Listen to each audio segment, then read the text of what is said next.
Should we get the green shirt? Oh, yeah. Good morning. I'll call the meeting to order. We have a quorum. All three commissioners are present.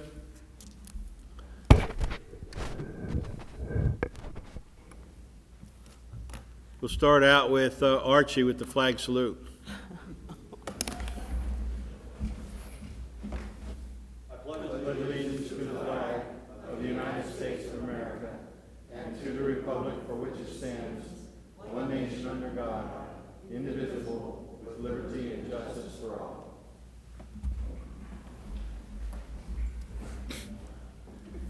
If I see a veteran in the audience, I often ask them to do the pledge. I move that we approve the minutes of July 18th, 2016. Second. Motion has been made and seconded to approve the minutes. Are there any additions, deletions, corrections? No. All in favor say aye. Aye. Aye. Opposed? Minutes are approved.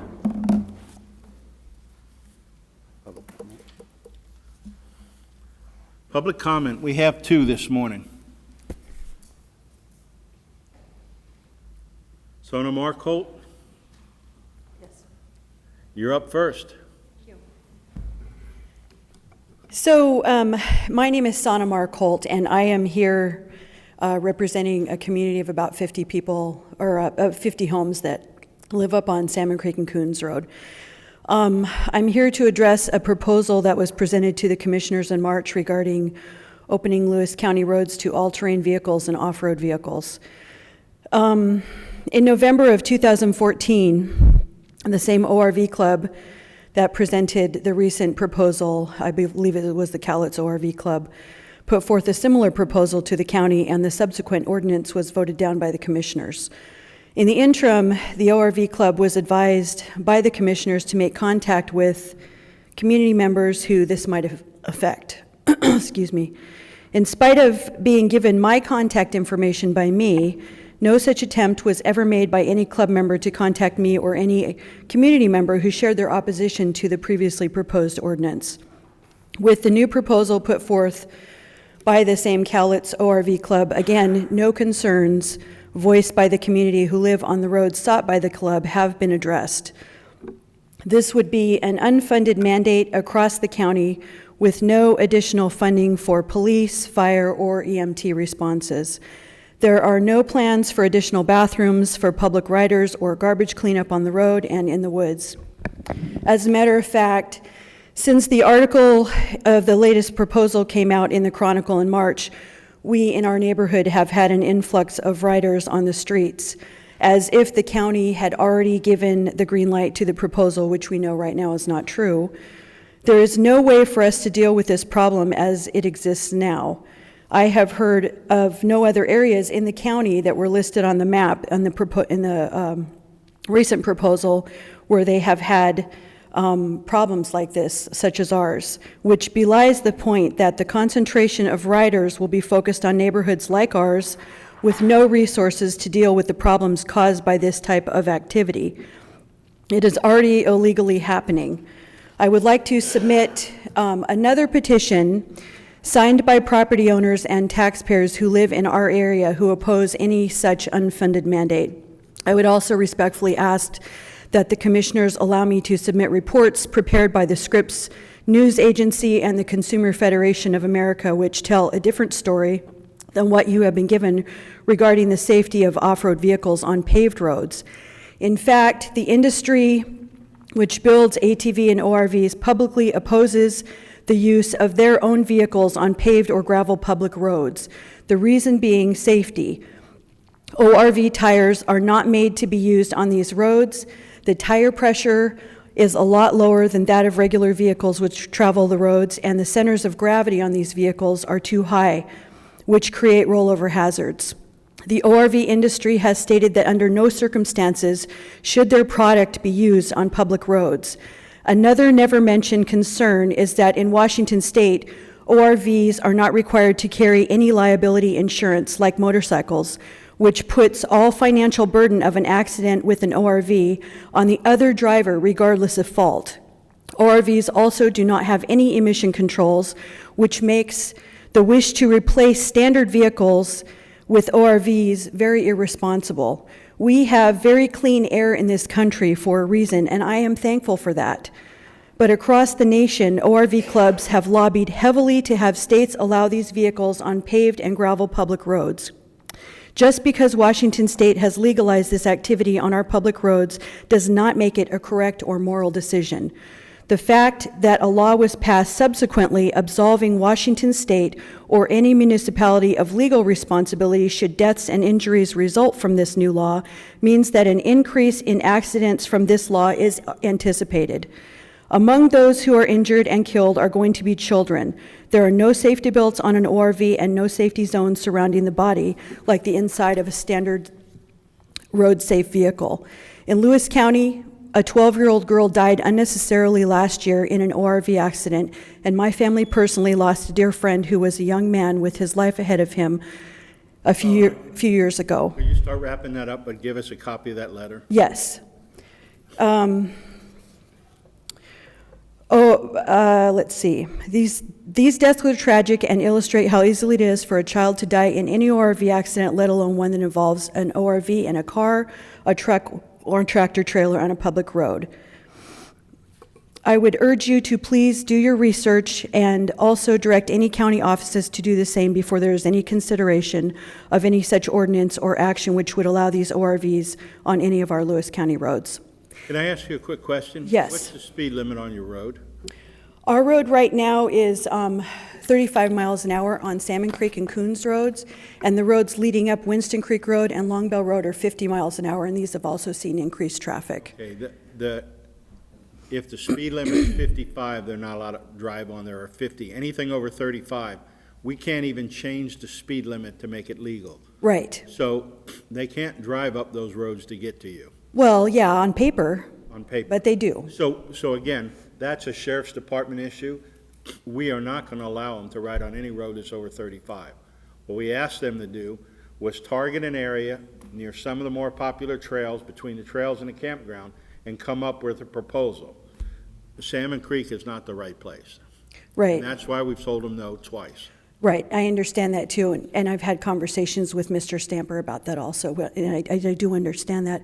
There are other communities too that have to be that do have to be considered in this also, that have the similar, would have similar concerns. There's a community that wants it, and it's the whole eastern part of the state allows them on their public roads, on their gravel roads. Mm-hmm. So that doesn't mean it's right for Lewis County or right for Salmon Creek. Right. So we understand that. Yes. But if you get a copy of that to our clerk, we'll add that into the Sure, record. sure, and I have some information here for you too. Please give it all of us. Thank you, Sana. Yes, thank you, Sana.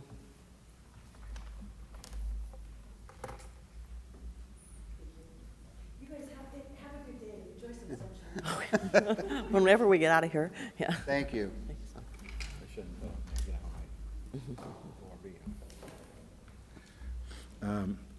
The next one up is Matt Brock.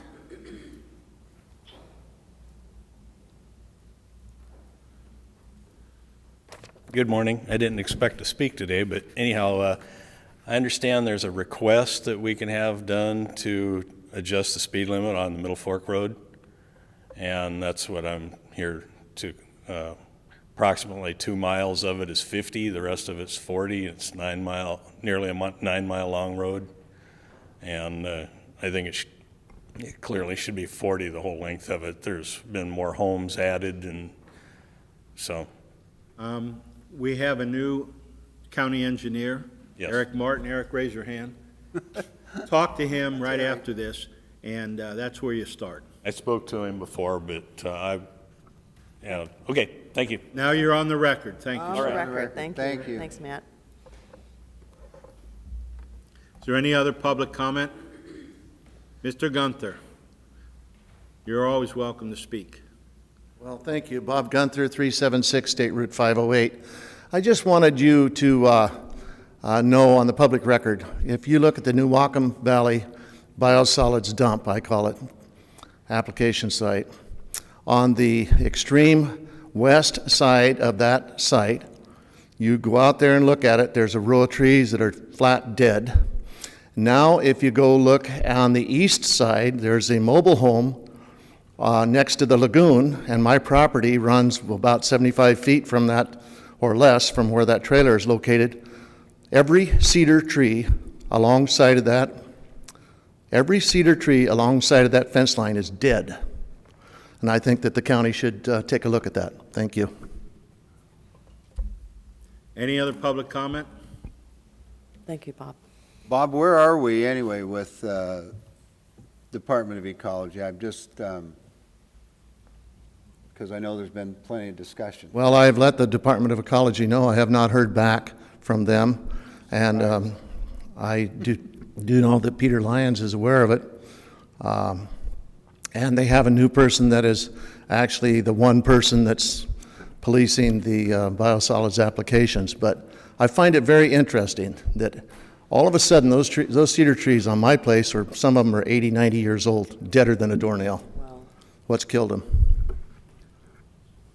Thank 80, you, Bob. 90 years old, is that what you said? 70, 80 years old. You want to go, Yes. we'll go down to the We'll podium. make a presentation now. Paulette Young, would you come forward?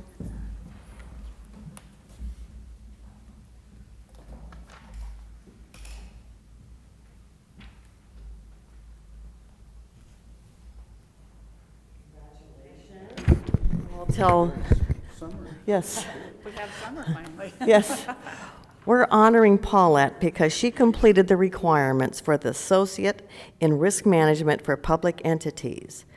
And they say you are to be commended for your commitment to your professional excellence, and we believe the same thing. We know this takes a while to do, and congratulations. That's quite an achievement. Yes, it is. Yes. Thank you. Thank you. Here, you need to, you got it. Oh, I gotta come this way. Yes. No, I'm looking at you.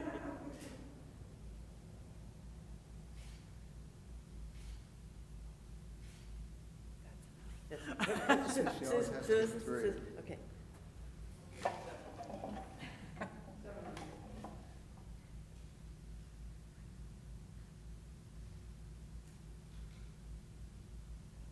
Do you have any comments you want to make, Ms. Young? No, thank you. Okay. Quiet. She not normally this quiet. Thank you, Paula.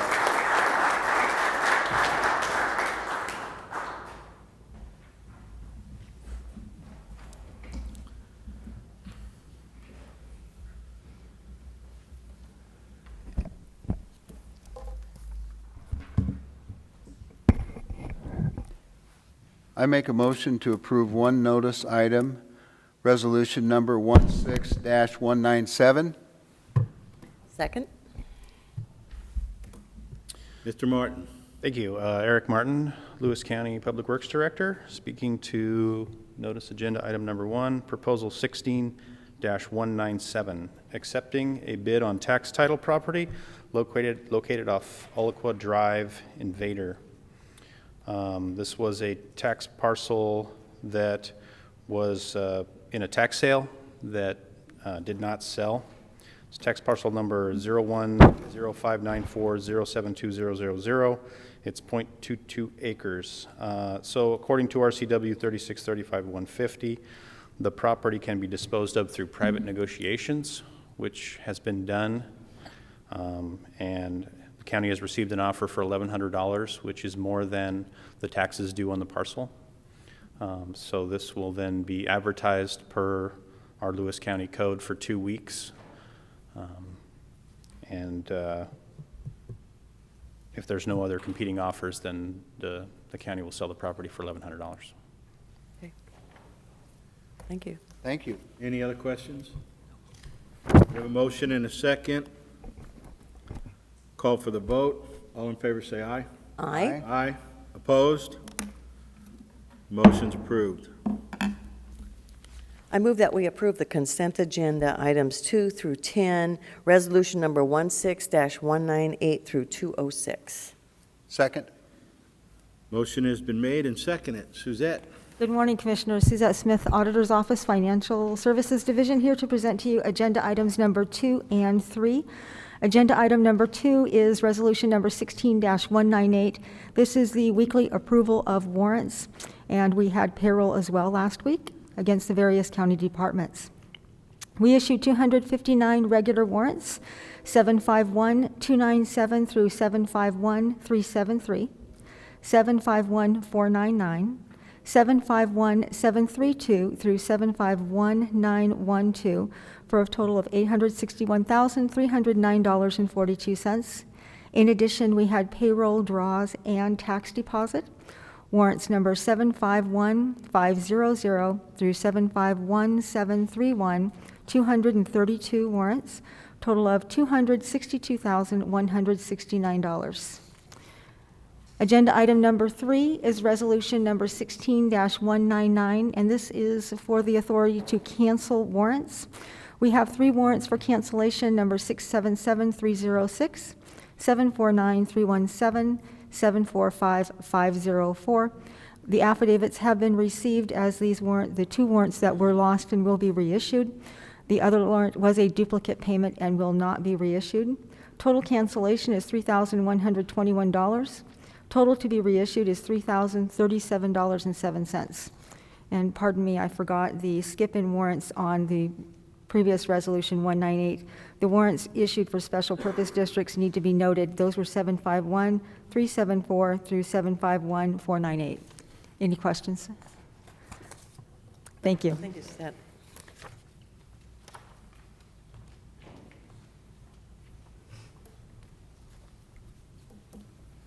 April Kelly, speaking to item number 4, resolution number 16-200, appointment to the Great Rivers Behavioral Health Organization Advisory Board. This resolution will appoint Steve Clark to the Great Rivers Behavioral Health Organization Advisory Boards, starting immediately for 3 years. I believe with his experience as the executive director at Valley View, his participation on that board will be valuable for us. Yes, and he was on the Timberland Regional Support Network. He represented us on that board as well. Thank you. Good selection. Thank you, April.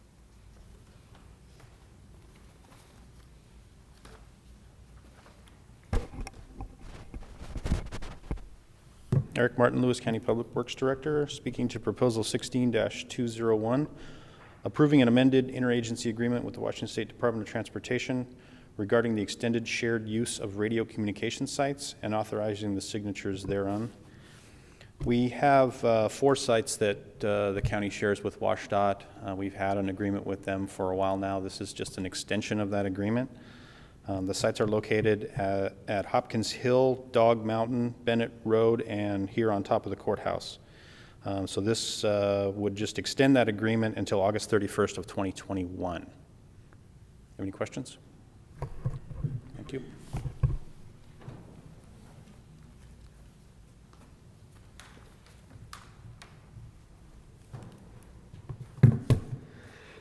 Good morning, Commissioners. Archie Smith with Lewis County Human Resources. I will be discussing items number 7 and 8 on the consent agenda. Item number 7, resolution number 16-023 is appointment of Eric Martin as county engineer.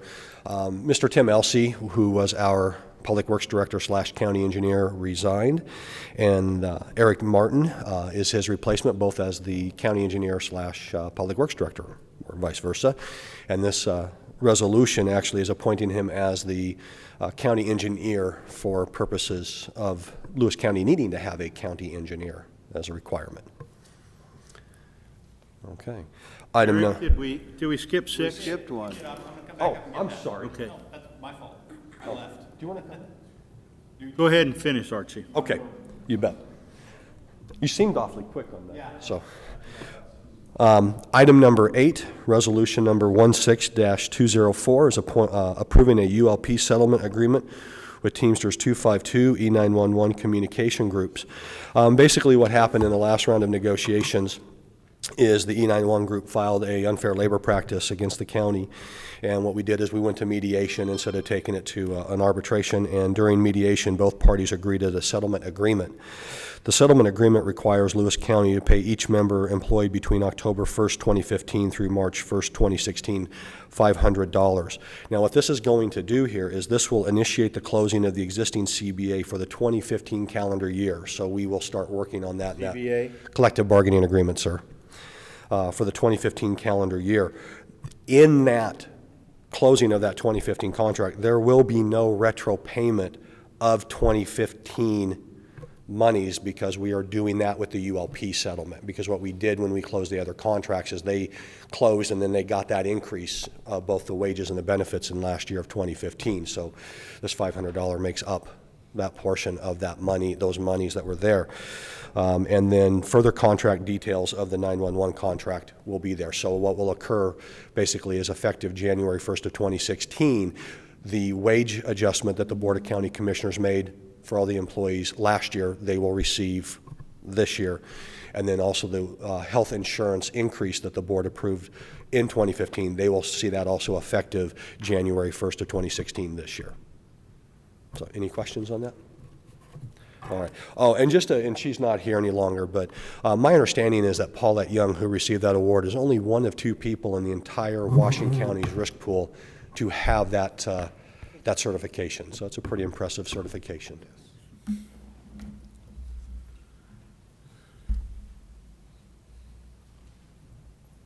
Sorry about that.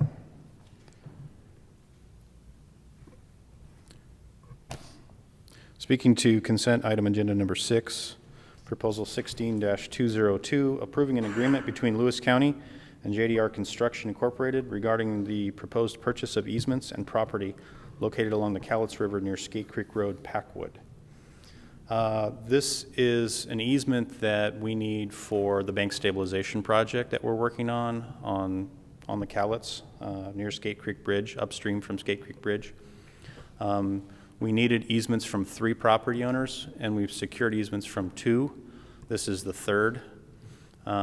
In the negotiations, the owners of the parcel expressed an interest in the county buying the entire parcel. Inside of this agreement, they are granting the easement, and we are agreeing to negotiate in good faith to buy the parcel. It's 1.6 acres, and so we're going to go forward with an appraisal. Any questions about that? Thank you, Eric. Thank you.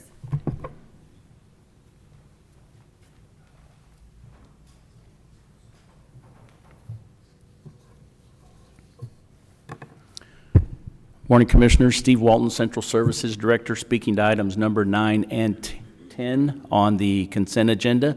First, item number 9, resolution number 16-205, approving a contract with the Washington State Military Department for E911 professional development funding assistance.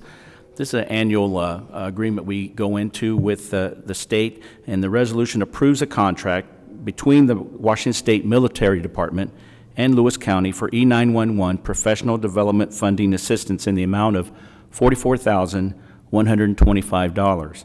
And the contract period is July 1, 2016 through August 15, 2017. And it's part of the State 911 Funding Assistance Program. Certain county expenses associated with the daily operations of the E911 Communications Center are eligible for reimbursement, including travel expenses for attending advisory committee or subcommittee meetings, coordinator forums, supported training, national conference attendance, and expenses associated with public education. Any questions on that one? Item number 10, resolution number 16-206. It's again a contract with the Washington State Military Department for E911 customer premise equipment and telephone system funding assistance. In other words, it's an upgrade to our phone system and recording system upstairs in 911. And it's a contract with the military department, and it will upgrade those items as I stated. The contract funding is in the amount of $337,404 for the contract period of July 1, 2015 through June 30, 2017. The state's been doing this for a while with various counties. That's why it started back in 2015, and it's now our turn to benefit from this upgrade. The contract addresses hardware and software components required to support the phone system and public safety answering point equipment for the implementation of wireless enhanced 911 statewide, and for the modernization of enhanced 911 emergency communication systems statewide. Installation is ongoing this week and next, and the cutover and training to the new system should take place on the week of August 8th. Any questions? Is this the reimbursable grant? Yes, it is.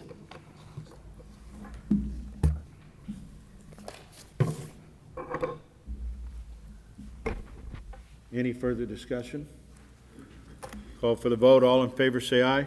Aye. Aye. Opposed? Approve the consent agenda. I've got one more comment to make here. I would like to, Bob's in the audience here. Last week, I was at a risk management conference in Spokane, and they had the Discovery Team ceremony, which concludes about 5 weeks, I'm not sure, where we have students from White Pass and some Morton. They're involved in cutting trails and doing some of the things the Forest Service used to do, and it's a very, very important program, not only to teach kids about safety and the things that you need to know when you go out and get a job, but at the same time it provides a funding source to those kids would normally not have. So, and I know Bob has been a big, big advocate of this and will continue. And I'd like to thank Denny Hadler, who the former county commissioner was up there at the ceremony, and also Dwayne Evans, who is the president of Pack Mountain, and an important group that's going to be in a partner. So I would just personally like to thank them. Bob, do you have a comment? I do. A comment, if I could. Yes. I've been on the, Bob Gunther. Come up to the mic so we can catch you on the recording. I'm Bob Gunther, and I've been on the Pacific Mountain Workforce Development Council for almost 20 years now.